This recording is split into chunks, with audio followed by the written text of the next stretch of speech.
Meus amigos, vamos falar de uma coisa bonita, que esse mês vai ser um mês de bênção e você vai estar na presença do Senhor.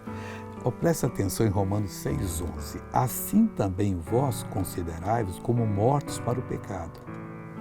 Por que, missionário? Porque Jesus já morreu em nosso lugar. Ele pagou a conta. Eu não tenho que ficar lamentando agora. Não, eu não conhecia Jesus, errei, mas eu aceitei Jesus, então eu vou me considerar morto. Quando vier aquela lembrança de pecado, já estou morto para o pecado. E ele fala mais aqui, em vez de considerar morto o pecado, você tem que considerar mais vivos para Deus, em Cristo Jesus nosso Senhor. Mas eu me considero agora religado, não estou mais separado. Eu estou vivo para Deus, Deus me usa, Deus fala comigo, Deus abre as portas, Deus me protege, Deus me usa para abençoar alguém, Deus usa alguém para me abençoar. E desta maneira eu estou religado em Deus, ninguém pode me separar. Veja o que essa pessoa recebeu. Uma dor no pé e a dor no joelho, uma dor que vem atacando há 3 anos. 3 anos?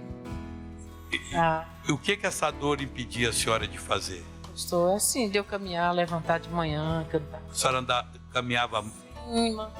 Imita como é que a senhora caminhava? Assim, ó. Agora saiu? Sem calça sapato, não calça sapato de jeito nenhum. De jeito nenhum. Hoje calçou uma sandália para vir à igreja? Só sandália havaiana só. Então anda normal agora. Glória a Deus. Agora vamos orar. Pai, em nome de Jesus, eu quero que essa pessoa seja muitíssimo abençoada.